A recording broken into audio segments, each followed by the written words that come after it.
If you have been importing products from China using 1688 for a very long time, or you are new to 1688 Chinese shopping app, and when you are chatting to the supplier, you find out that your message is not delivered. As a result of that, I'm going to explain on how you can actually fix this particular problem of your message not delivered or your account has been banned by 1688 Chinese shopping app. Let me show you how.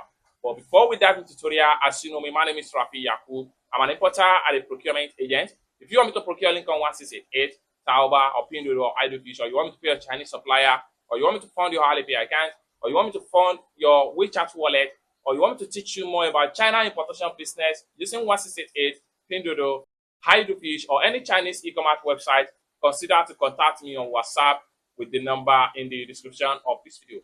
And don't forget to subscribe, turn on the notification bell for more tutorial tips and tricks on how to import from China using 1688 Chinese shopping app. So with that being said, let me show you how to find the solution to this particular problem of your message not delivered on 1688 Chinese shopping app.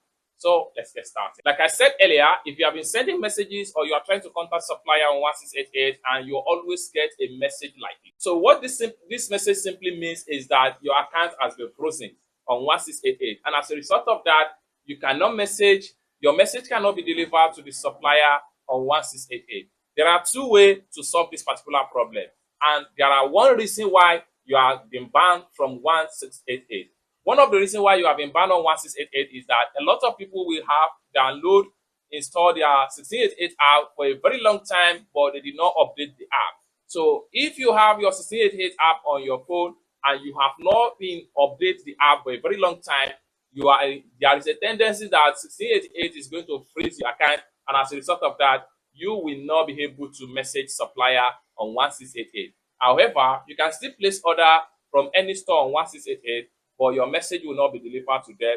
And the risk involved in this is that if you are placing order and the supplier does not have the item in store and you are unable to communicate with them, you may find it difficult to be successfully in refund process. So it is always advisable that when you have your 1688 for a very long time or new on your phone, make sure you always update the app at least once in a month.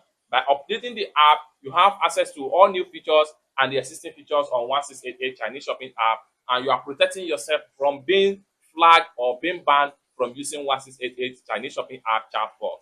So that is one of the reasons, and what are the solutions to it? Another reason why your message are not delivered on 1688 is that if a supplier reports your account on 1688, maybe you have issue with the supplier and the supplier is at upper hand. Maybe supplier is not at fault. You, the owner of the account, is at fault, and the supplier reports you to 1688 via support.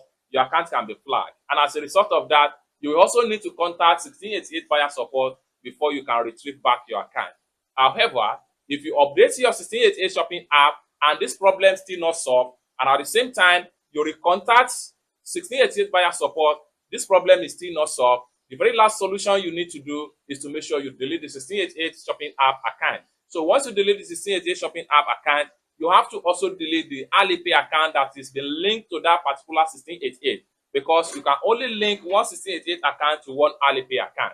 That is just the procedure, and that is just the principle of using Alipay in 1688. So if you have fund in that particular Alipay that has linked to the 1688 account, it is advisable that you transfer the fund to another Alipay account, then delete the Alipay account, delete the 1688 account, create a new Alipay account and verify it, refund back your fund and start using the Alipay account, then link the Alipay account with your new 1688 Chinese shopping app. With that, the problem will be solved and you continue to make your shopping seamlessly without any stress. Now, once you solve the problem, always remember and do not forget to always update your 1688 Chinese shopping app. I have made a lot of videos about this. Check my channel and see how you can simply update your 1688 Chinese shopping app each time 1688 shopping app release a new update.